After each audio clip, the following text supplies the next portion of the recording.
आज की हमारी इस वीडियो में हम डाटाबेस मैनेजमेंट सिस्टम का प्रीवियस क्वेश्चन पेपर डिस्कस करेंगे। So let's begin. Unit 1 compulsory questions. सबसे पहले कंपल्सरी क्वेश्चंस आते हैं 7 to 10 14 मार्क्स के हैं। उसमें है हमें अटेम्प्ट करने हैं कोई 7 और दिए हैं 10। तो सबसे पहला क्वेश्चन है what is data and information. सबसे पहले हमने डाटा के बारे में लिखना है। डाटा क्या होता है? रॉ फैक्ट्स एंड फिगर्स जो होते हैं वो डाटा होते हैं। जो इन्फॉर्मेशन होती है जो किसी डाटा से डिराइव की जाती है जिसका कोई सेंस बनता है। उसके बाद है व्हाट इज़ प्राइमरी की। तो प्राइमरी की एक ऐसी की होती है जो किसी भी टेबल में से किसी यूनिक रो को डिफाइन करती है। फॉर एग्जांपल एक स्टूडेंट की टेबल में रोल नंबर जो होता है स्टूडेंट का वो एक प्राइमरी की है जो किसी का सेम नहीं हो सकता। उसके बाद है what is a direct file.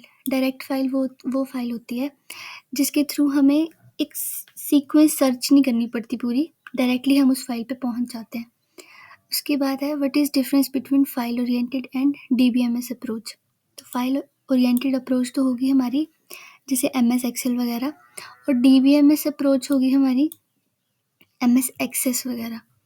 तो जो फाइल ओरिएंटेड होती है उसमें हम ज़्यादा डाटा शेयर नहीं कर सकते, और जो डीबीएमएस अप्रोच होती है वो एक सॉफ्टवेयर होता है, इसमें हम बहुत सारे डाटाबेस ऐड करके रख सकते हैं।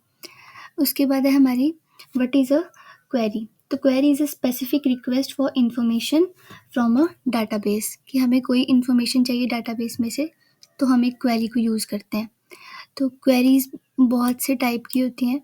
उसके बाद है हमारे पास what is the need of normalization. तो नॉर्मलाइजेशन की नीड हमें तब पड़ती है जब हमारे पास बहुत बड़े बड़े टेबल्स होते हैं, उन्हें हमें एक शॉर्ट फॉर्म में बनाना होता है। तो उस टाइम पे हमें उन्हें जब हमें रिड्यूस करना होता है तो वो होती है एक नॉर्मलाइजेशन फॉर्म।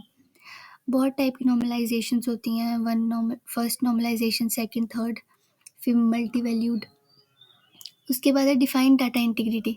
तो डाटा इंटीग्रिटी बेसिकली क्या होती है? डाटा की सेफ्टी, कि डाटा की कंप्लीटनेस, की डाटा एक्यूरेट है या नहीं, वो होती है डाटा इंटीग्रिटी। उसके बाद है what is the attribute and what is the tuple. तो टपल तो होती है रो, और जो एट्रीब्यूट होता है कॉलम। तो रो जो होती हैं, वी ऑल नो कि रो होती है हमारी ये वाली जो हॉरिजेंटली होती है, और जो कॉलम्स होते हैं हमारे एट्रीब्यूट्स वो होते हैं हमारे वर्टिकली। तो describe DML statements in SQL. तो DML stands for data manipulative language, और एसक्यूएल क्या होता है? स्ट्रक्चर्ड क्वेरी लैंग्वेज, जो आरडीबीएमएस का पार्ट है। तो जो डीएमएल स्टेटमेंट्स होती हैं वो होती हैं लाइक सिलेक्ट, जिससे हम किसी टेबल में से किसी एंटिटी को सिलेक्ट करते हैं। उसके बाद होती है इंसर्ट, जब हम इंसर्ट करते हैं कुछ टेबल में, फिल करते हैं।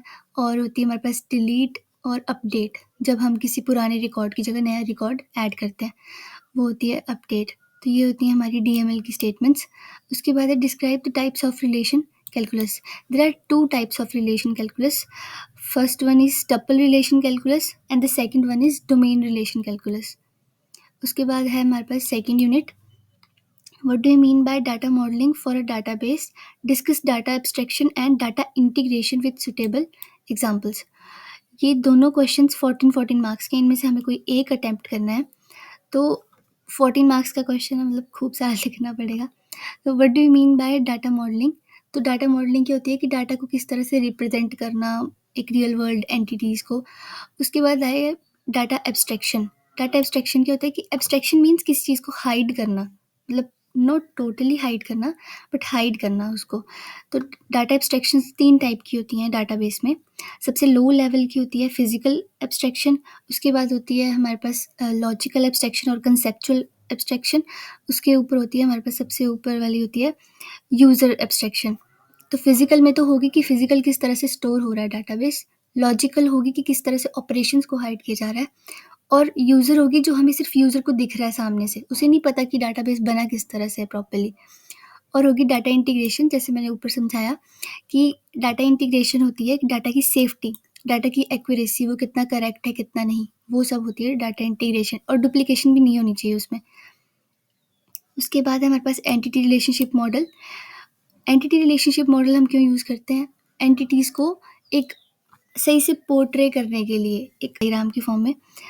Discuss the various shapes use to draw ER diagrams with the help of one suitable example. इसमें हमने सिंपल, अगर ये वाला क्वेश्चन अटैम्प्ट करना है तो ER मॉडल की डेफिनेशन लिखनी है थोड़ा सा, उसके बाद हमें एंटिटी की डायग्राम बनानी है, फिर हमें एट्रीब्यूट की किस तरह से एट्रीब्यूट को क्या शेप होती है एट्रीब्यूट की वो बताना है, उसके बाद हमें रिलेशन की बतानी है, उसके बाद हमें जैसे ER डायग्राम में भी होते हैं मैनी रिलेशनशिप्स होते हैं, 1 to मैनी, मैनी टू 1 वगैरह वगैरह, तो उन सभी को डिफाइन करके बताना है हमें अच्छे से। उसके बाद है what is file, discuss various method of file organisation with the help of suitable example. तो फाइल क्या होती है हमारे पास, फाइल होती है वही जिसमें जैसे एक टेबल है उसमें हमारे जो रिकॉर्ड्स वगैरह हैं वो तो होगी हमारी पूरी फाइल। उसके बाद मेथड्स कौन कौन से होते हैं फाइल को ऑर्गेनाइज करने के लिए, तो सबसे मेन मेथड होता है सॉर्टिंग द फाइल, कि फाइल को किस तरह से सॉर्ट करना है, उसके अंदर एलिमेंट्स किस तरह से सॉर्ट करने हैं।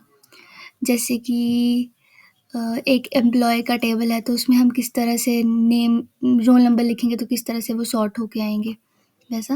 उसके बाद है what is a relation, in database management system relation means tables, जो टेबल्स होते हैं उनको हम रिलेशन बोलते हैं। How do you define relational database, relational database totally based on tables, तो relational database means table database. उसके बाद है डिस्कस डिग्री एंड कार्डिनैलिटी, तो डिग्री तो होती है number of attributes in a table, वो होती है हमारी डिग्री, और total number of sales means tuples और एट्रीब्यूट्स को मिला के वो होती है हमारी कार्डिनैलिटी ऑफ अ टेबल। उसके बाद है explain join operation, join operation क्या करता है कि किसी भी टेबल के टपल्स को दूसरे टेबल के साथ ज्वाइन कर देता है, अगर वो उनकी प्रॉपर जो कंडीशंस होती हैं उनको सेटिस्फाई करता है तो वो ज्वाइन करता है। उसके बाद है हमारे पास fourth, what is normalization, define 3n and Boyce Codd normalization form, explain their precondition, give suitable examples. Normalization की हुई वही कि बड़े बड़े टेबल्स को छोटे टेबल्स की फॉर्म में रिड्यूस करना। 3NF की जो प्री कंडीशंस होती हैं वो होती हैं कि वो सेकंड नॉर्मलाइजेशन फॉर्म में होना चाहिए पहले से, और जो बायोस कोड नॉर्मलाइजेशन फॉर्म होती है उसमें क्या होता है उसकी प्री कंडीशंस ये होती हैं कि वो थर्ड नॉर्मलाइजेशन फॉर्म में होना चाहिए सबसे पहले। उसके बाद है write short notes on the following, multi valued dependency, ये होती है हमारी almost fourth normalisation form, but हम इसे फोर्थ नॉर्मलाइजेशन फॉर्म नहीं बोलते हैं, हम इसे बोलते हैं मल्टी वैल्यू डिपेंडेंसी। उसके बाद है हमारे पास relational database design, relational DBMS और RDBMS में यही फ़र्क है, जो DBMS होता है उसमें ग्राफ्स की फॉर्म में भी डाटा स्टोर हो जाता है, लेकिन जो रिलेशनल डाटाबेस होता है उसमें सिर्फ और सिर्फ टेबल्स की फॉर्म में ही डाटा स्टोर होता है, उसका डिज़ाइन भी इसी तरह से किया जाता है। उसके बाद है हमारे पास what is master detail table, how primary and foreign keys are related to each other, discuss their usage in master detail table by giving suitable examples। अब इन दोनों क्वेश्चंस में से भी आपको एक क्वेश्चन करना है, या तो ये करना है discuss with example the process of creating a form by using a wizard. इसमें तो हमें पूरा एक्सप्लेन करना है कि किस तरह से हम विजार्ड में जाके एक फॉर्म को क्रिएट करते हैं, स्टेप्स लिखने हैं उसके सारे। और what is master detail table में हमने लिखना है कि मास्टर डिटेल टेबल क्या होता है। मास्टर डिटेल टेबल एक ऐसा टेबल होता है जिसमें जिस जिस चीज़ के बारे में सर्च किया होता है वो सिर्फ उतनी ही चीज़ें, उतनी ही एंट्रीज़ को शो करता है। और प्राइमरी की और फॉरेन की रिलेटेड इस तरह से होती है कि जो प्राइमरी की होती है ना वो तो होती है कि यूनिक की, जिससे और कीज़ भी जिससे और टपल्स भी रिलेटेड होती हैं और रोज़ भी रिलेटेड होती हैं। और फॉरेन की वो की होती है जो एक रेफरेंस की होती है, मतलब कि अगर उस की से रिलेटेड डाटा किसी और टेबल में तो वो उसको रेफरेंस करती है, तो वो होती है हमारी फॉरेन की। तो इसी तरह से ये दोनों एक दूसरे से रिलेटेड होती हैं। So that's it for today in this video, and thank you so much for watching.